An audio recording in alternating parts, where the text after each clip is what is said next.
بسم الله الرحمن الرحيم الحمد لله والصلاة والسلام على رسول الله. Tonight is the 5th of Rabi' al-Thani. The year is 1438, and this is another class regarding the Sifat al-Salat al-Nabi sallallahu alayhi wa sallam, the prayer of the Prophet of Allah described. Tonight we will be talking about إطالة القيام بعد الركوع.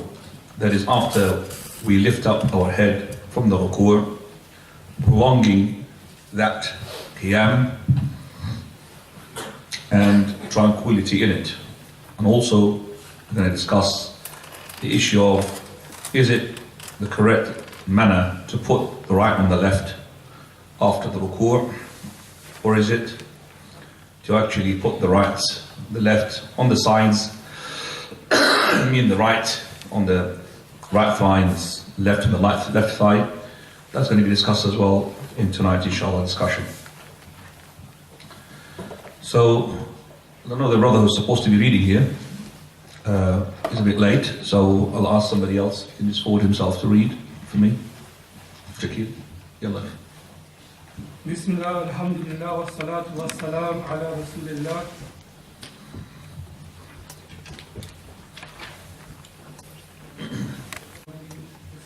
Yes, that's right. There's a title, prolonging this standing and the obligation to be serene in it. He sallallahu alayhi wasallam used to make the length of time of this standing similar to the length of time of his ruku', as stated previously.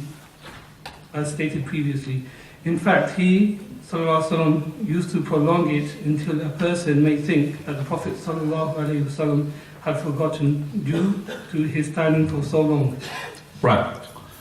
Prophet sallallahu alaihi wasallam used to make his qiyam closer to his ruku', as been mentioned previously. They mentioned previously, which is the hadith of Bara ibn Azib radiallahu anhu, that he had mentioned that the Prophet ﷺ, his ruku' and his qiyam after his ruku' and his sujood and between the two sajda, the second sajda, all of them are to be the same.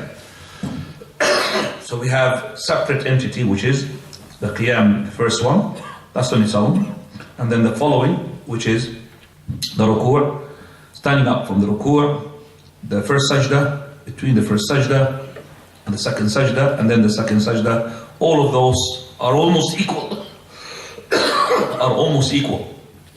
Whereas the one which is where the Prophet ﷺ recites the Fatiha and the surah is the longest.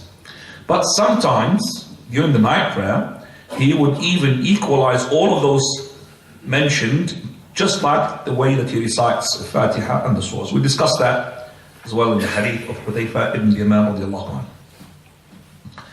So he says that sometimes the Prophet ﷺ would make this qiyam so long, and the companions would say, verily, maybe he had forgotten.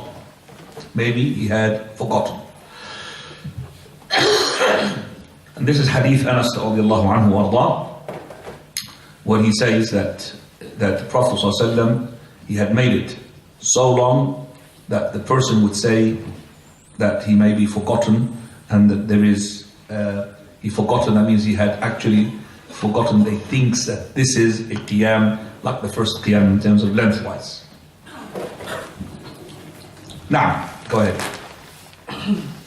He used to instruct them to be at ease in it. Hence, he said to the man who prayed badly, next, raise your head until you are standing straight, and every bone has taken its proper place. In another narration, when you rise, make your spine upright and raise your head until the bones return to their joints. In Darami. Okay, can you just finish and then we'll do a footnote. Finish, please. He sallallahu alayhi wasallam also mentioned, the prayer of the person shall not be complete if he does not do it. And he sallallahu alayhi wasallam used to say, Allah, exalted to be He, does not look at the prayer of a servant who does not make his backbone upright in between his bowings and prostrations. Right, in this we understand the following, that the Prophet of Allah, before he goes down to the sajda and after the ruku', he stands up fully where he makes his bones straight. So those people who go up and then straight away go down without straightening their back, then their prayer is incomplete. That means it's invalid. So you have to straighten your back completely. And there is the dhikr of Rabbana wa lakal hamd. We said with that dhikr, we raise up the hands. Raise up the hands with the dhikr, Rabbana wa lakal hamd. Just like we have mentioned in the book. We don't raise up our hand with Sami'a Allahu liman hamida as we. How can you raise up your hands when you are going from ruku' to sujood, from ruku' to the up? I can't understand that. Somebody's saying that while you're going making up like this, you're raising up the hands. How can you raise up the hands when you are going in the action, in the process? No, the raising up the hands when you are upright and it's linked to Rabbana wa lakal hamd. Now, also the Prophet ﷺ, he said, Inna Allah la yanzur. Allah Azza wa Jalla does not look at the prayer. That means Allah subhanahu wa ta'ala looks at the prayer of the people. And Allah subhanahu wa ta'ala is listening to you, to whatever you say. But if you don't really do what Allah Azza wa Jalla wanted you to do in the prayer, He will not be looking at you, nor He will be listening to you. Now let's go ahead and discuss that footnote that you're going to be, it's a long footnote, isn't it? Yes. Let's read that footnote, inshallah, because it's linked to our topic for tonight. Now, Darimi, Hakim, الشافعي Imam Ahmad. Now, Al-Albani rahimullah said, the intended meaning of the above hadith is clear and obvious, as it is about having tranquility when standing up after rising from bowing. As for using this hadith and some other similar hadith by some of our brothers from the Hijaz, i.e. Saudi Arabia, to state it is prescribed to place the right hand on the left hand in this position is far-fetched from the meaning of the hadith that is famous amongst jurists as the hadith of the man who prayed badly. In fact, their understanding of this hadith is invalid because none of the roots of the hadith, let alone any of its reported wordings, ever mention placing of the hands in the first standing. That being the case, it cannot be acceptable to interpret the part about each joint returned to its place to mean placing the right hand on the left hand after rising from bowing. Of course, this is if we hypothetically assume that the overall meaning of all the different wordings of this report may suggest their interpretation. However, the hadith explicitly indicates a different meaning. is he reading differently from your book, by the way? Yes. Can you just give him the book? Swap his book with his book, please. And read from there, please. Because you're okay. Which translation is better? The one who's reading or the one you're reading? The other one? See the side. Okay, read.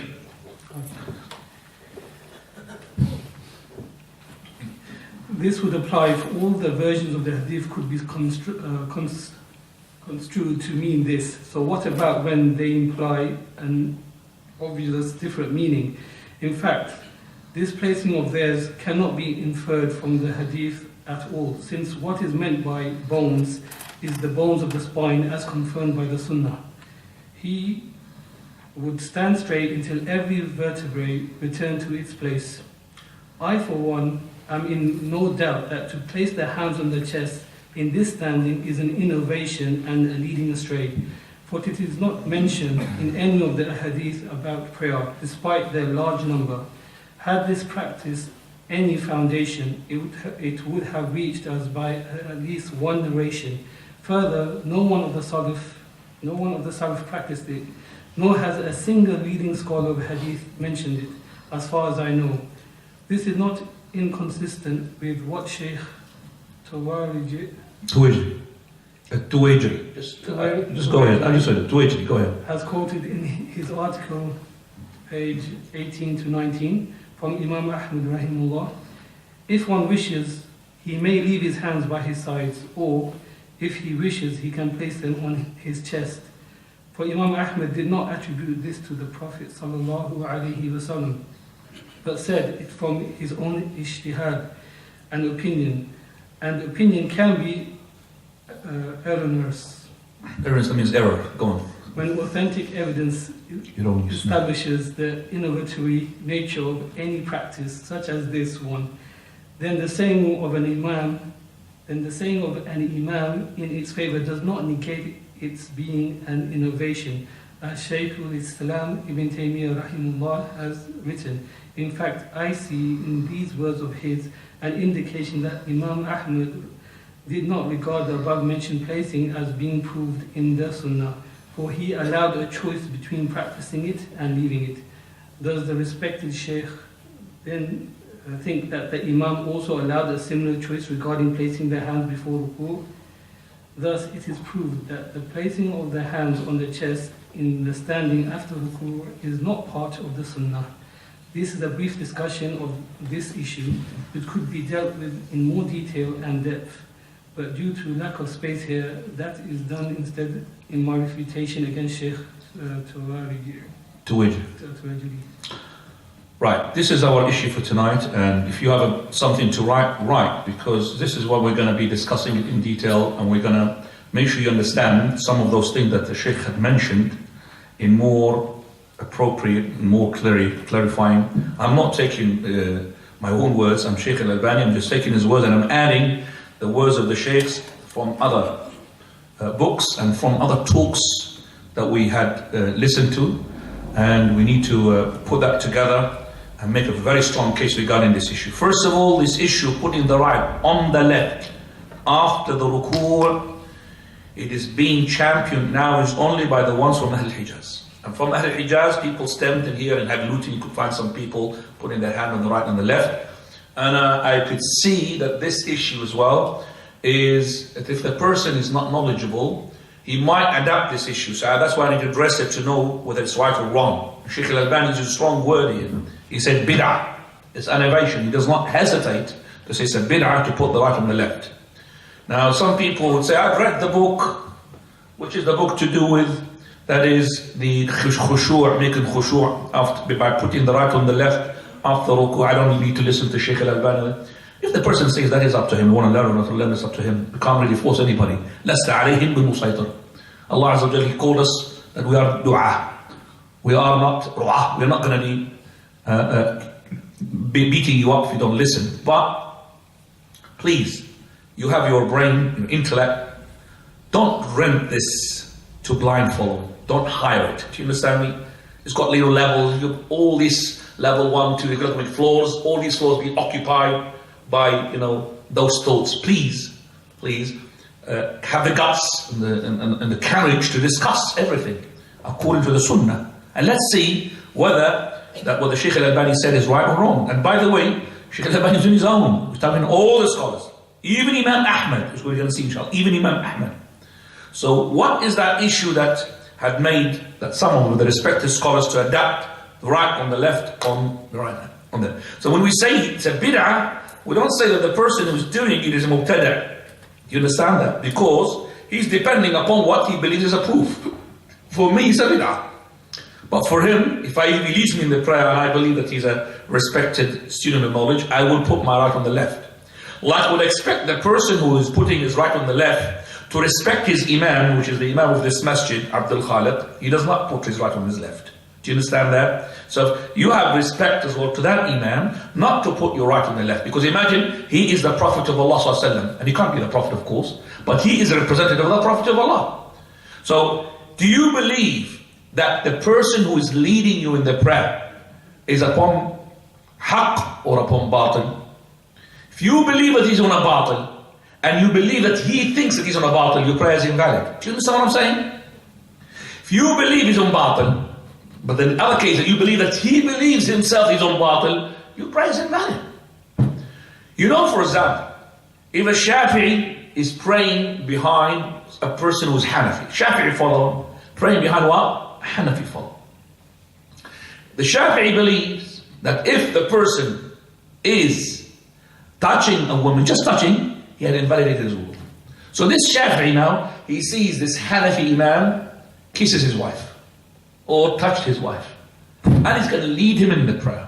And then your brother, before, come here forward, come closer with us, and the one in the back, why are you sitting in the back? No, get up, closer, because it's very important to sit close, inshallah. The brother in the back, don't make the shaitan vulnerable to you. Come here. Be like, the customers of this class, we're always together. So, if this Shafi'i had seen this Imam Hanafi touch his wife, if he believes that this is invalid, which is invalid for him, and he believes that this Imam of his believe this will invalidate his wudu, then he cannot pray behind him. So how can he pray this Shafi'i behind the Hanafi? In one way. That he believes he's wrong, but he believes that Imam, he believes what he's doing is not wrong, is right. That's why he prays behind him. He prays behind this Hanafi because he believes this Hanafi man, he believes that touching the woman is what? Does not invalidate the wudu, which is correct, which is the correct opinion, but regardless. So he has to believe that this Shafi'i, this Hanafi Imam, when he touched his wife in his madhab, it is what? It does not invalidate his wudu. Because if he believes in it, he cannot pray behind him. Now let's say, for example, you have seen your Imam now, okay, passes wind. Well, whether you're Shafi'i, Hanafi, Hanbali, and he had seen himself passing wind, and he heard his passing, would you pray behind him? I'm asking. Would you pray behind him? No. Brother, you pass wind. So what? I'll lead you in the prayer. Would you pray behind him? If you pray behind him, your prayer is invalid. Why? Because we have a consensus. There's no such thing that you go to pass wind and you lead us in the prayer. You have to make wudu. So this is consensus. So I'm asking now, if it is the case, I have already believed that this Imam believes his prayer is correct, then I have to be with the Imam. I believe that the Imam is correct when he put his right on the left on the side, like that. After the ruku', I have to do like him. I cannot be different from him. When the Prophet of Allah said, إِنَّمَا جُعِلَ الْإِمَامُ لِيُؤْتَمَّ بِهِ, when the Imam is being made to be followed, don't you ever think it's just only the takbir, and in the ruku', and in the sujood. No! You follow him even if he made a mistake. Shall I prove it to you? Okay. This Imam, in the middle tashahhud, he did not sit down. He stood up in the middle of the tashahhud. Did he make a mistake or not? He's already up. Allahu Akbar, but you can't say Allah, Subhanallah, you can't say Subhanallah because you're already what? He's up. Do you follow him? You say, sit down, sorry, Imam, I'm make the tashahhud because you're wrong. What do? I'm asking. Do you follow me? Just make the tashahhud, regardless of what you follow. He's wrong or he's right? He's wrong. He made a mistake. But you follow him. So if you follow him in something wrong, which he himself believes is wrong, but he can't now get down because he's already up. You don't believe him in something, you don't follow him in something which he believes is right. Do you understand the logic? He believes that putting the right on the left like this. So you have to believe that even though he believes it right, I believe it wrong, I have to follow him. I have to put my hands like this. And if my Imam put my hand right on the left after ruku' like this, I would put my right on the left like this. Shaykh al-Albani rahimahullah says, bid'ah, I used to pray for 2 years behind Shaykh ibn Baz rahimahullah in the Jami'ah, and he's the leader of the Shaykh, and Shaykh ibn Baz puts salat on the left like that. What does Shaykh al-Albani do? He puts salat on the left like that. And he says bid'ah, because he believes that this Imam is a great Imam, and he is a student of knowledge, and he's a scholar, and he believes this is right, so I have to follow him, even though I am not right. What did Abdullah ibn Mas'ud do behind Uthman ibn Affan when he prayed in Mina after the Hajj, which is in Mina, the Hajj days? What did the Prophet of Allah usually pray? 2. What Umar he prayed? Abu Bakr prayed? 2. What Umar did he pray? 2. Uthman he prayed what? 4. Did Uthman say, sorry, bye-bye, the 2? Salaam alaikum, salaam alaikum. Did he do that? He followed him. Why did he follow him? Because he believed he's wrong, but he believes also that the Imam believes what he's doing is what? Is right. That's what it is. That's why he followed him. Now, which is more of something which is a more bigger issue? To follow him when he was making the wrong thing by standing up in the tashahhud, and follow him in making extra 2 rak'ah, or in following him in putting the right on the left after the ruku'? Which is more bigger issue? Is it this one or the other one? It's the other one, isn't it? It's a bigger issue to follow him when he made a mistake and stood up instead of making tashahhud. It's a bigger issue to follow him when he made 2 extra rak'ah. Not how. He may talk, it's more issue. They followed him. So in this small issue, don't follow him. I feel this person does this behind this Imam, either one of the two. Ignorant or a person want to show off. One of the two. He wants to show off. Basically, he wants to show that I am different from everybody. And can't he just know that when he does this, that he's spreading his cancer between the people? People, when they're ignorant, they say, oh, he's got a long beard, he's doing this, let me do this. If he saw a person doing like this, he will do like that, because he's got no knowledge. So you have to fear Allah Azza wa Jalla. When the Imam of you do like this, you respect the Imam. All of us united. Imagine somebody comes to the masjid, and the ruku', Sami Allah liman, and the ruku', mashallah, is making a long stand. And you look at the row, mashallah, one is doing this, another one is doing like this, another one doing this. Do you think they are united? Are they united? What is the prayer is all about? To unite the bodies in order to unite the what? The hearts. So if one doing like this, and one doing like this, and one doing like this, one doing like this, that means the hearts are not together. Definitely they're not together. And that is why it's important to address this issue. Now we haven't tackled, which is correct, remember we're just talking about now, this is behind the Imam issue. Let's now talk about the principle of the bid'ah. Al-Imam Shaykh al-Islam ibn Taymiyyah, Al-Imam al-Shatibi rahimahullah, in his book Al-I'tisam, and Shaykh al-Islam ibn Taymiyyah in his Fatawa and other books as well, they have mentioned the following principle which we need to adhere to. And the principle, it says as follows. That is,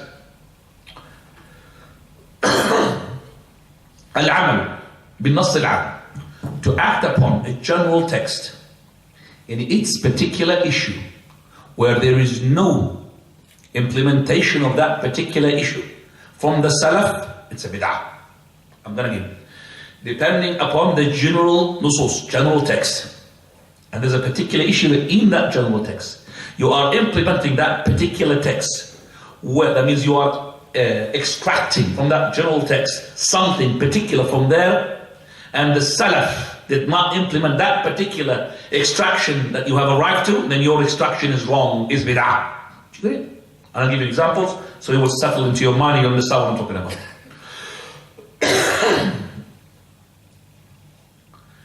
If we depend, it's number one point, upon general texts to legalize particular things in ibadah, then we will open the gate in front of those making bid'ah.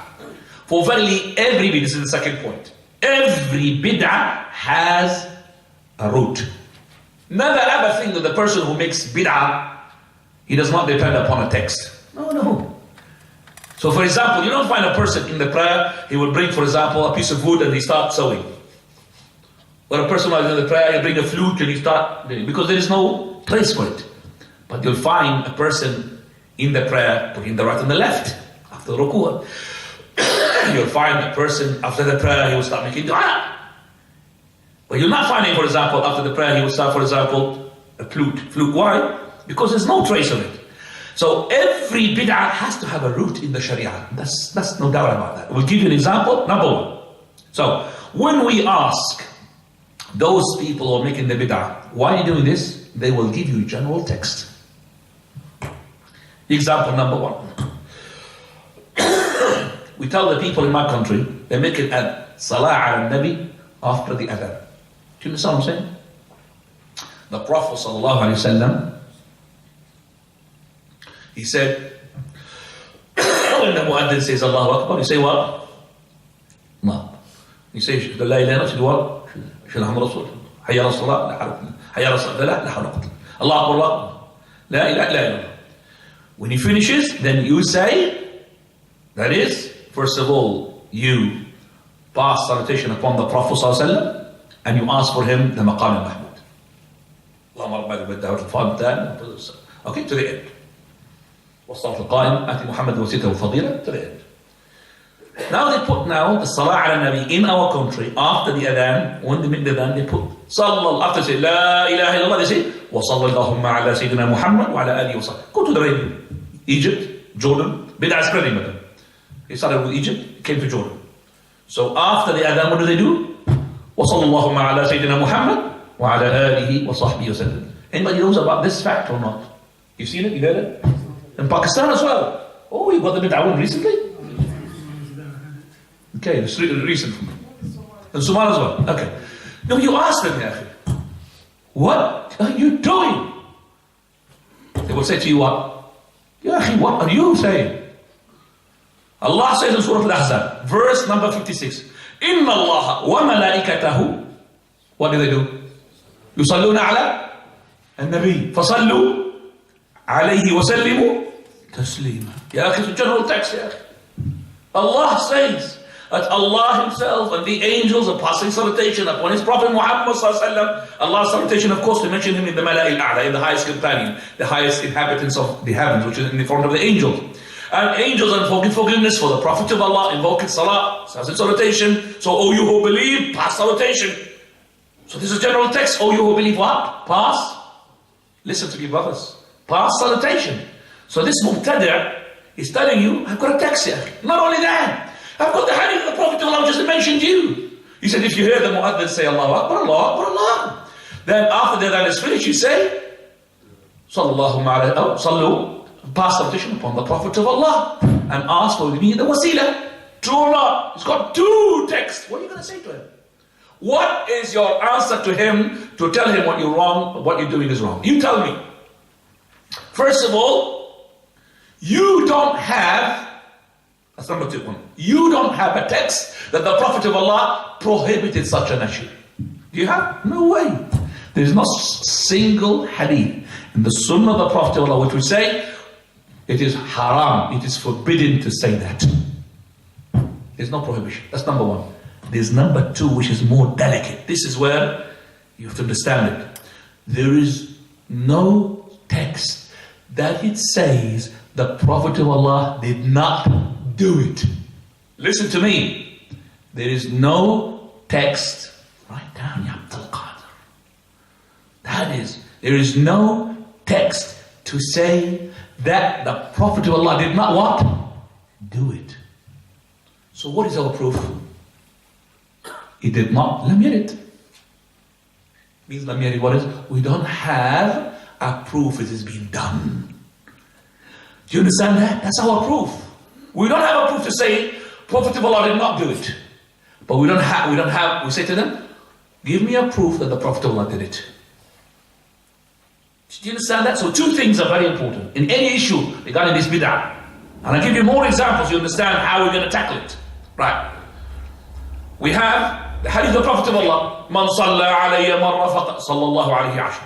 Who the Prophet of Allah had passed salutation upon me once, Allah will pass salutation upon him 10 times. How are you going to argue with these people when they put the salutation of the Prophet of Allah after everything? After everything. How are you going to tell them? You're going to say, have the Salaf done it? Have they done it? We don't have a text to say the Salaf prohibited doing it or the Salaf did not do it. We have they prove to me they've done it. We don't have a text to say the Salaf did not do this. But it did not narrate to us. We should call it as-sunan at-tarkiyah. Second example. Person before Dhuhr. He came here. Come on brothers, let's make Sunnah Dhuhr together. Jama'ah. Now it's strange for you, isn't it? Some people might join, some people say, hey, bid'ah. Say, why is it bid'ah? Why are you saying bid'ah? Allah subhanahu wa ta'ala, He says in Surah Al-Baqarah, وَارْكَعُوا مَعَ الرَّاكِعِينَ. Yalla. Bow with the ones who bows. That means getting jama'ah. Prophet of Allah, he said, Yadullahi ma'al jama'ah. Allah's power, Allah's hand is with the jama'ah. Blessings is with the jama'ah.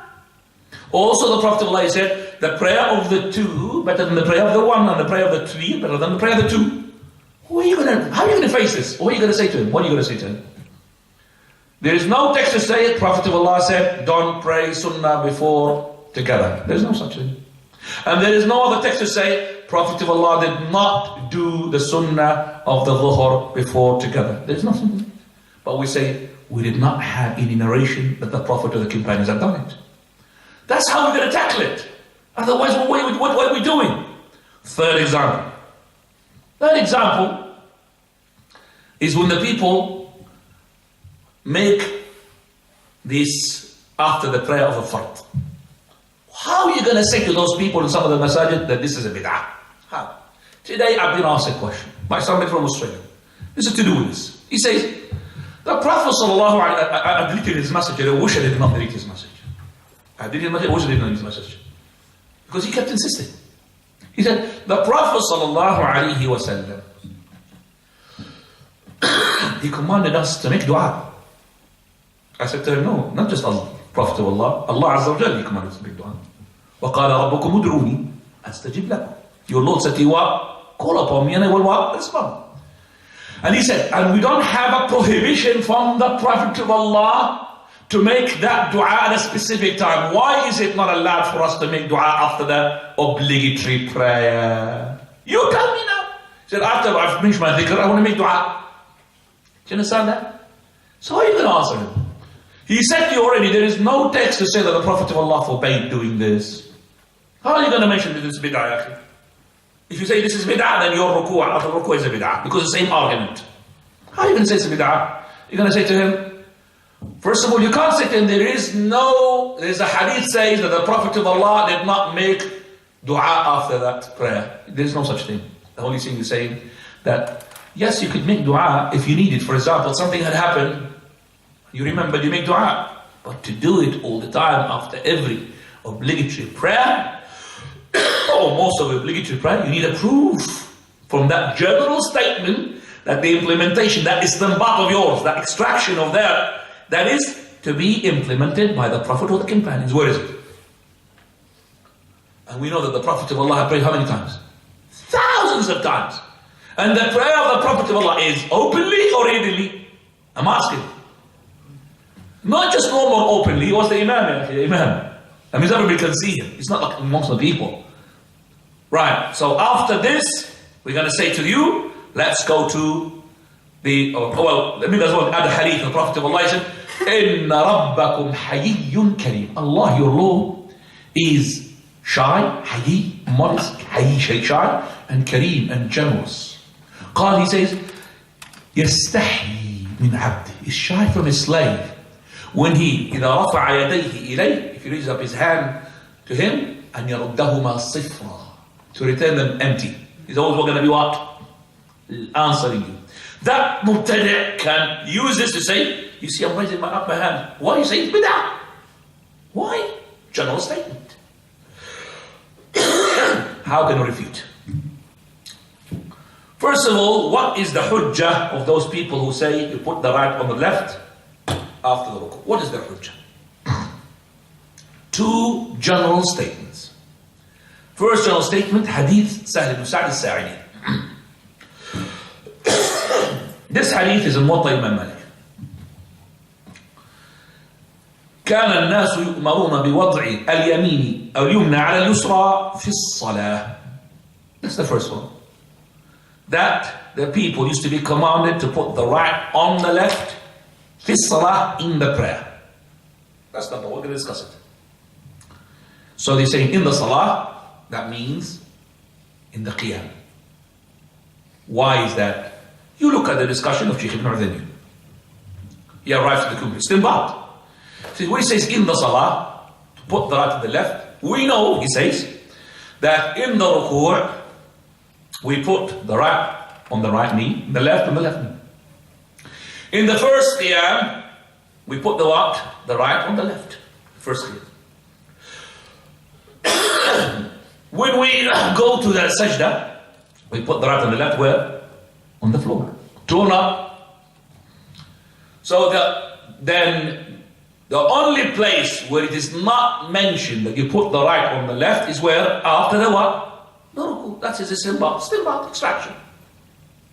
So that is why if we're going to apply this hadith for salah, we find that the only position beside the position of the right and the left of the first, which is near Fatiha, is after the ruku. Because the Prophet of Allah used to put the right on the left in the what? Salah. So extracted from that istinbat that after that Sami Allahu liman hamida, okay, that is in that place it was not mentioned anything to put, that means it must be what? The right and the left as well there. Because in the sujood put them on the floor, in the ruku put them on our knees. That's the first proof. Second proof. We're gonna, inshallah, نقضوا عليه بعد شوي. Second proof. Hadith Wa'il ibn Hujr, that the Prophet ﷺ قال كان يضع في القيام. He used to put his hands in the qiyam. Qiyam means standing up. Okay. I'm going to take the second and I go to the first. You need to be patient. You need to be patient. Second one, في القيام. Wa'il ibn Hujr, according to the muhaddithin, that this hadith is being taken from the hadith which is longer than all. And this is hadith mentioned, number one in Sahih Imam Muslim, and more is mentioned in Sunan Abi Dawood. I'm going to quote that hadith as well. Hadith. Sunan Abi Dawood, he says, لأنظرن إلى رسول الله صلى الله عليه وسلم كيف يصلي. He said, I'm going to look at the Prophet of Allah, how he used to pray. So I looked at him, حين قام فكبر ورفع يديه. When he stood up to do the prayer, he said takbir and he raised up his hand. حتى حادتا أذنيه, until it reached the level of his ears. ثم وضع يده اليمنى على ظهر كفه اليسرى والرسغ والساعد. And then he put his right on the left where his hand will touch his forearms and his wrist, like that. ثم لما أراد أن يركع, listen, when he wanted to bow, رفع يديه مثلها. When he wanted to go to ruku', he raised up his hand مثلها, like it. Like it, like what? Like the takbirat al-ihram. مثلها. That means until it reached the level of his ears. قال ثم ركع. Then he went to the ruku'. فوضع يديه على ركبتيه. He put his hands on his knees. Okay? ثم رفع رأسه. Watch now. Then he lifted up his head. فرفع يديه مثلها. So when he reached, this is like this. He raised up his hand like it. Like it what? Like takbirat al-ihram. ثم سجد. Then he prostrated. I'm going to stop here. Then the position of the sujood, he put his hands in parallel to his ears as well when he made sujood. That's the description of sujood. What have you noticed here? Shaykh al-Albani, look. So this is now the hadith of Wa'il ibn Hujr. Look at the hadith carefully. When the Prophet of Allah ﷺ, he made the takbirat al-ihram, and he described it how, then he put the right on the left. Then he remade ruku'. Prophet of Allah, he said, he had made his hands up, mithlaha, like what? Like takbirat al-ihram. Then he went to his ruku', he put the right on the left, put the right on the right knee, left on the left, on his knees. Then he lifted his head, then he raised up his hand, what? Like it. What have you noticed here? If he did put the right on the left, would he say, and he would put the right on the left, mithlaha, like it. So he mentioned the raising of the hands 3 times. Raising of the hands like it. And he will mention it later on, like it.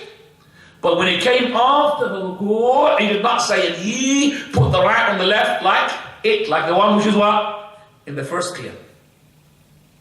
Going now to the first hadith, which is hadith Sa'd ibn Sa'd al-Sa'id. Hadith Sa'd, he says that the Prophet of Allah used to put the right on the left in the prayer. Shaykh Ibn Uthaymeen extracted that the only position where the Prophet of Allah, he did not have any position to put his hands is after the ruku', the right on the left. We say it's wrong. Shaykh al-Albani rahimahullah, he says, according to what is knowledge in the hadith, which is unbeatable, between the 2 sajda, you know the 2 sajda? There's not a single scholar of hadith, he said, where to put the hands. I'm asking you now. Do you understand me? I'm asking you. If he did not where to put the hands, according to the analogy of Shaykh Ibn Uthaymeen, he should put that on the left where? Between the sajda as well. But does he do that? None of them do that.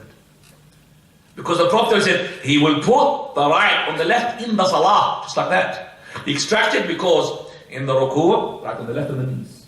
In the sajda, well, right on the left on the floor. Between the 2 sajda, Shaykh, come on Salafis, answer the question.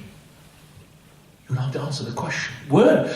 How So according to your analogy, it has to be what? On the chest. So what is their answer for this? He says, no. Between the two sajda, we treat it like the jalsa, the shahwat. They used analogies. Subhanallah. And you know that there is not a single hadith to say where the Prophet of Allah put his right and his left where. What is our proof?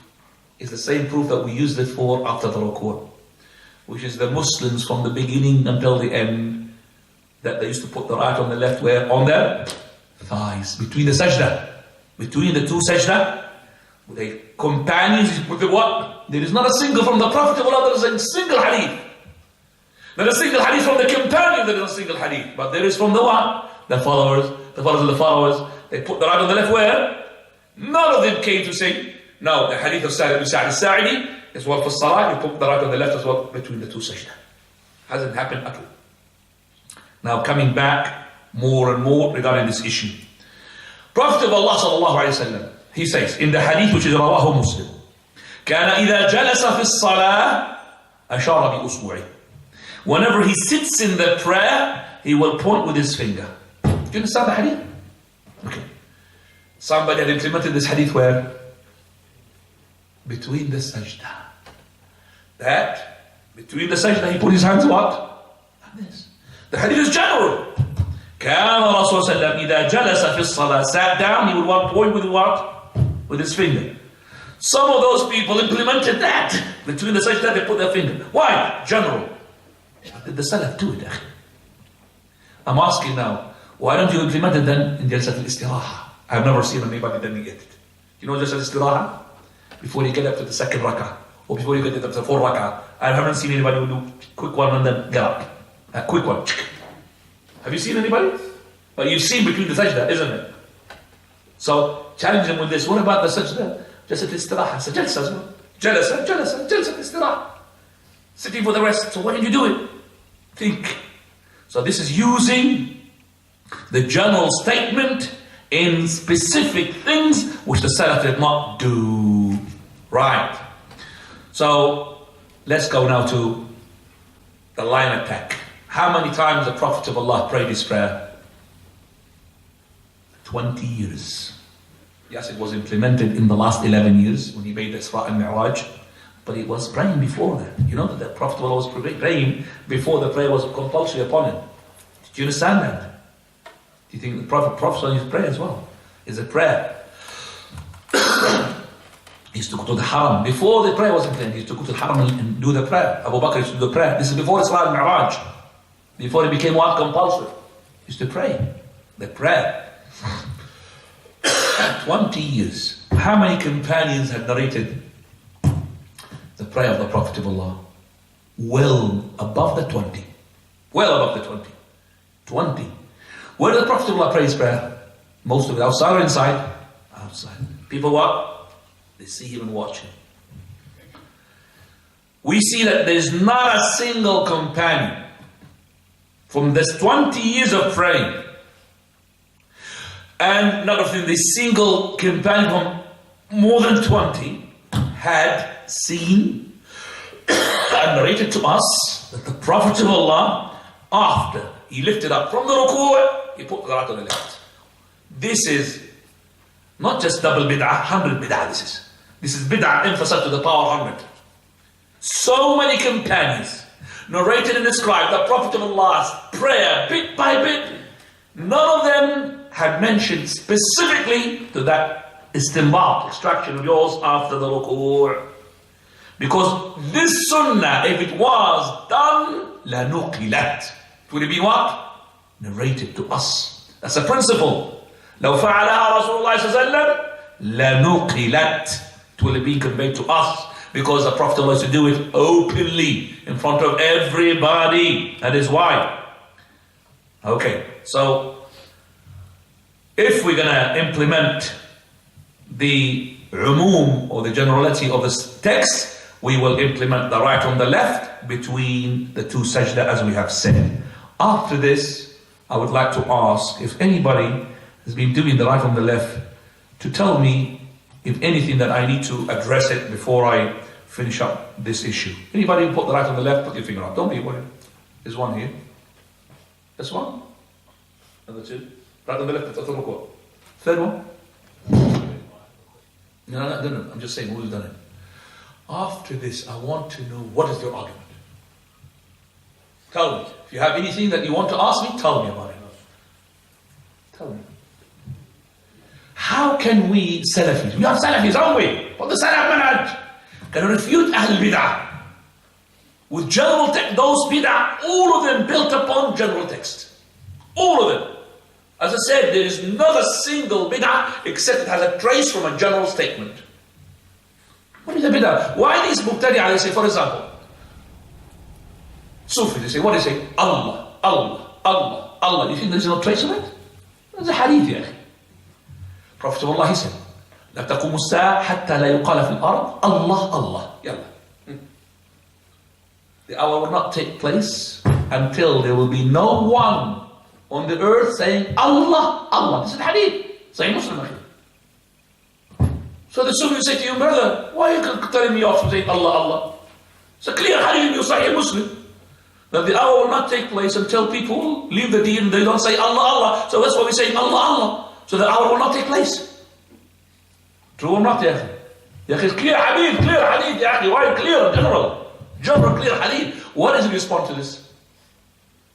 You would say to him, for example, oh, well, there is another narration which says as well that until there will be no la ilaha illallah.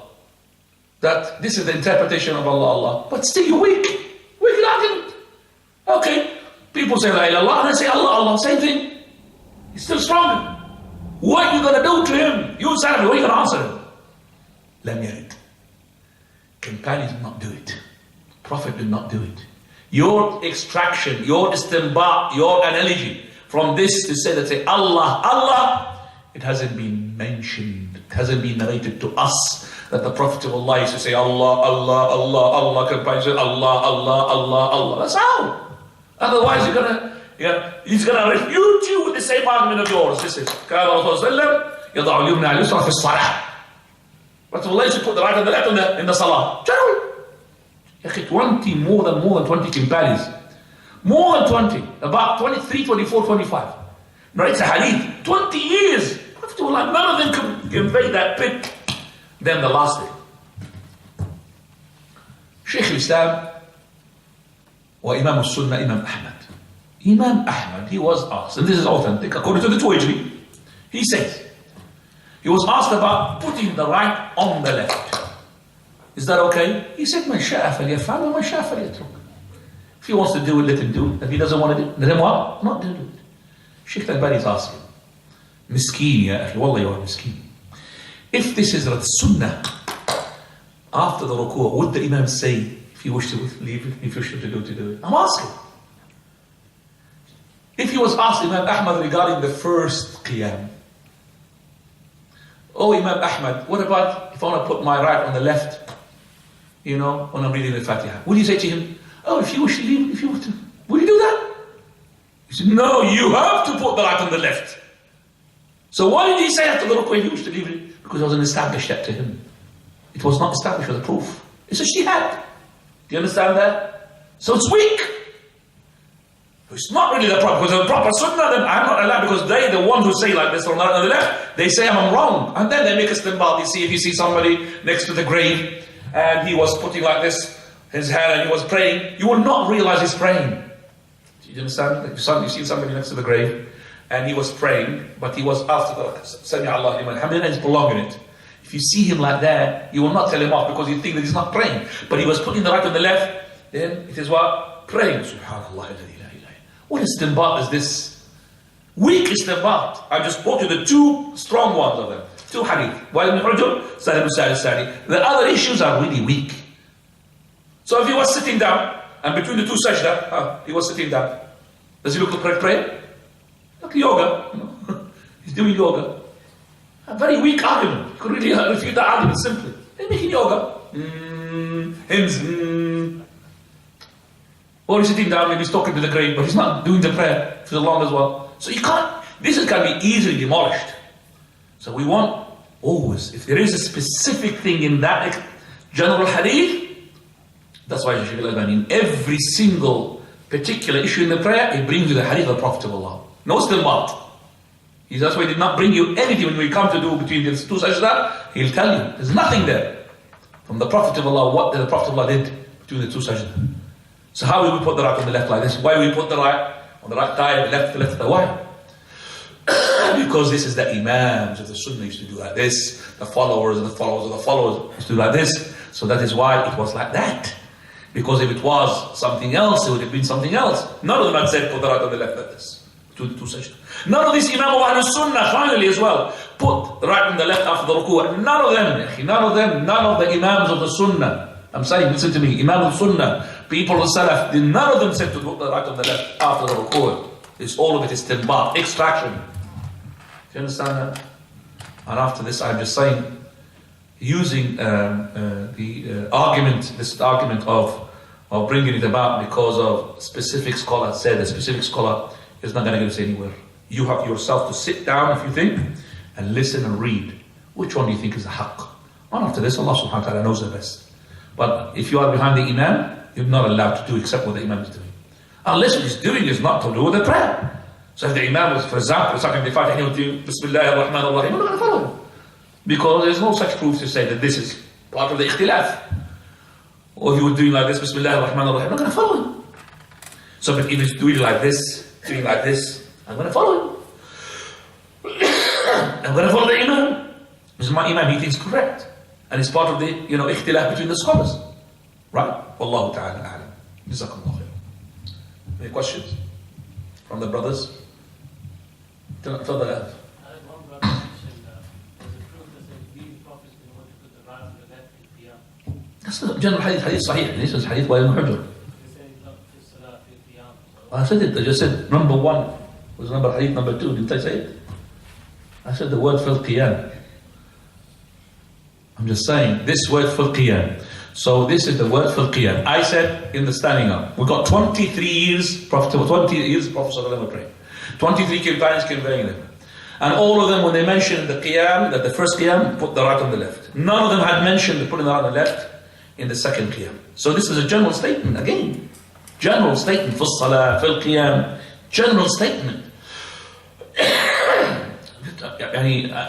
don't understand what to do. A general statement to implement it in a specific thing, what is being narrated all the time, that hasn't been narrated to us, is a bid'ah. That's a bid'ah. So this hadith is added to hadith by Ibn Hujr, fil qiyam. We have said, do we say fil qiyam? Yes. Hadith number 2. Now, very good. What else? Go on. Was it correct to say none of the companions narrated that they done? None of the companions had narrated the Prophet of Allah put the right on the left after the rafa' from the ruku'. You get me now? Nothing. Not a single, whether authentic or not authentic. But there is something I want to narrate to you. Shaykh al-Albani rahimahullah, he says, after the hadith which is كان رسول الله إذا جلس في الصلاة رفع أو أشار بأصبعه. When the Prophet sits down in the prayer, he would lift up his finger. He said, I mentioned in the book, and the first print of this, he said, this is a bid'ah, and I never thought that somebody would implement it until somebody told me that he's using it. He would never imagine that somebody between the two sajda, he would bow up, put his finger up, until he saw it with his own eyes. He said one day, a person comes to him to visit him. 2 people actually. And he said, this person is, mashallah, hafiz. And he's better than me. Shaykh al-Albani says, better than me. So he came to and when he came to the prayer time, I made him to lead me in the prayer. Because of his hifz. The one who's next to me is his student. While I was praying, suddenly, between the 2 sajda, I saw him what? Putting his finger. Then I lifted up my eyes and I saw that his Imam is doing it as well. Do you understand me? So he's taking it from him. After we finished the prayer, Shaykh al-Albani says, do you have a proof? Before I asked him, do you have a proof regarding this issue? He says, and he mentioned, and mashallah, he had the knowledge.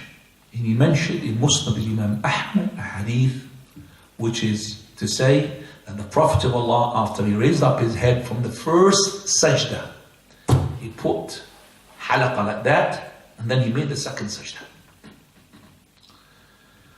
So I told him the hadith is unauthentic. So he depended upon what? Specific proof. It's not general proof. I told him the hadith is unauthentic. And the hadith is called shudud. And he mentioned what is the shudud, because some of the people do not work into the hadith issue. They don't know what is a shadh, or what is shadh. That means this person is trustworthy, but he had differed from lots of better narrators than him, who are more trustworthy than him. So this comes shudud, because he did something which the other one did not narrate. It's called shudud. So it's a delicacy of the knowledge. So after that, the person, he did not implemented the general hadith, which is the hadith I mentioned in Sahih Muslim, that if he sits down in salah, he will put his finger up.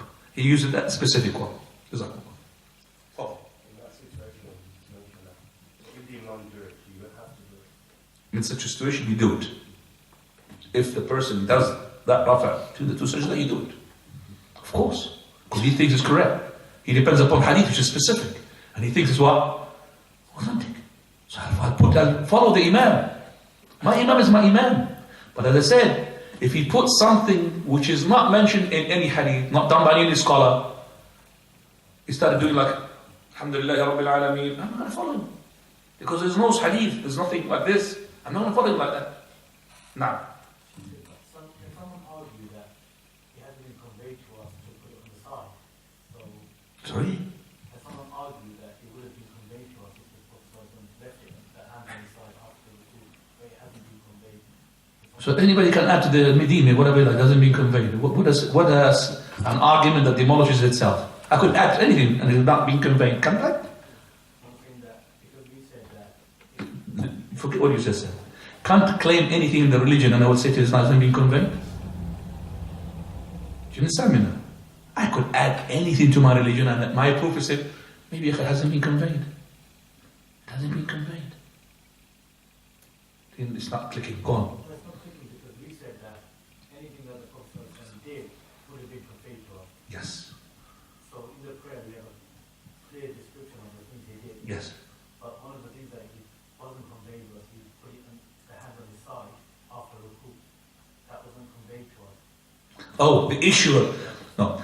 The thing in the prayer. So when you mentioned that, what is that? The thing is that it's mentioned in a hadith that the Prophet ﷺ, when he lifted up his head from the ruku', عَادَ كُلُّ عَظْمٍ. Because how much he mentioned عظم.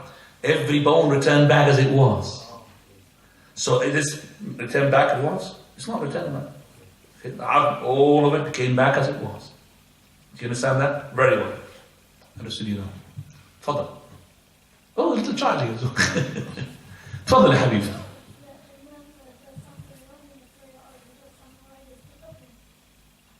If he does something right, if he does something right, you have to follow him, of course. If he does something wrong, we want to see what is wrong here. I mean, if it's wrong, like within the prayer, yes. But if he's doing, for example, start doing like this in the prayer, are we going to follow him? We started dancing. I'm going to follow him. I'm going to follow him. But if he did something which is in the prayer wrong, for example, he made a fifth rak'ah. What do? You follow him, you sit down, you wait for him. Follow him. In the fifth rak'ah, he said, Subhanallah, Subhanallah. He didn't understand. Why? Why you say Subhanallah? You're telling me you're adding a rak'ah. He didn't know. So what do? You wait for him until he finishes? Leave him alone. No, you follow him. The companions follow the Prophet of Allah in the fifth rak'ah. They follow him. They followed him to every more than that. They thought this is part of the prayer. He took his shoes off. They took the shoes off. So the Prophet of Allah, he took his shoes while he's praying, he put them like this, with his hand, took him up, and he pushed them to his left. The companions saw him, did the same thing, put them on his left. All of them. After the prayer, Prophet he looked behind. All of them, the shoes were on the left. Subhanallah. This is following to the letter. Why have you done this? Messenger of Allah, we saw you doing this. Did it? What did he say? Thick. Excellent. But he told them, And I have done it for a reason. If you've got the same reason, then do it. What is that reason? Jibreel Salam came and told me that there is what? Filth. Najasa. In it, so I took them off. So one of you comes to the prayer, let him look into his shoes before he prays. If it's got najasa, then let him take it off. That's when we used to pray in the masjid, because the masjid of the Prophet they made of pebbles. And they pray with the shoes, not in the carpet here. So you look at your shoes. So here, if the Prophet of Allah did pray the whole prayer, Jibreel did not tell him about the filth, would he take his shoes off? Would his prayer be acceptable or not? Yes, he didn't know. He didn't know there was najasa. So the companions, they were ticked very good for following, but you should follow if there's a reason for that. Because they thought this is part of the prayer. The companions will follow the Prophet of Allah in everything. Whatever he does with them. So in the grave, this makes me realize, subhanAllah. They follow him in the actions, and they follow him in the smile, and they follow him in the cries. He came to a place called Al-Abwa. They don't know what is in there. And he started crying. And the companions started crying. You know, crying is not easy. You see somebody crying, you cry. It's not easy. All of them crying. And I said, Messenger of Allah, why are you crying? We're crying. We're crying for what we don't know we were crying for. Subhanallah. We're crying, but we don't know we're crying for. What is he crying? He said, this is the grave of my mother. Allah did not give me permission to seek forgiveness for her. He gave me permission to visit her. That's why he was crying. I can't seek forgiveness for my mother. Subhanallah. That's a companion, ya akhi. They will never say to the Prophet, bring you proof, Messenger, why you're crying. They will straight away. Bring you proof why you took your shoes off. Yeah. That's what they follow. Blind followers of the Prophet. And that's what you should be. Blind follower. We don't really say anything wrong regarding the ones who say we are following Imam Shafi. They are blind followers of Imam Shafi. But we say to them that what is your wrong is ta'assub. Bid'at al-ta'assub. Not bid'at al-tamadhub. Al-ta'assub. That you believe that your Imam is what? Infallible. That's what's wrong. But him to follow Shafi'i, he has to follow an Imam. There is Shafi'i, there is Ma'ash, there is Hanbali, there is as well, even some people are following Al-Bani, Ibn Taymiyyah, Ibn Uthaymeen. But as long as you don't think Al-Bani is infallible, there's no problem. Because those people, they're not really expected to be students of knowledge, all of them scholars. So there's no problem to follow. He has to follow it. So people think that you are wrong to be Hanafi. No, you have to be Hanafi. But do you believe that Abu Hanifa is infallible? That's the problem. If you believe he's infallible, doesn't do mistakes, and you follow that this is, I think in my heart, correct, more than Abu Hanifa's madhab, and you still follow Abu Hanifa, that's what's wrong. Bid'at al-ta'assum al-madhab. Father Shakir, the last question. Following the Imam behind the prayer, is it based on what you see or what you know of the Imam? Following the Imam for what? Based on what you see? So I might be in the first and I can see the Imam, what he's doing. Or maybe I'm right at the back and I know the Imam, he prays in a certain way. No, you see when you see him. Because the Imam, he could be changing his mind. So He could change his mind to understand. If you don't see the Imam, go to your standard. If you don't see the Imam, even if you know the Imam, for example, put the right on the left, because he might change his mind. You go back to what you think is right. Now, last question, I said.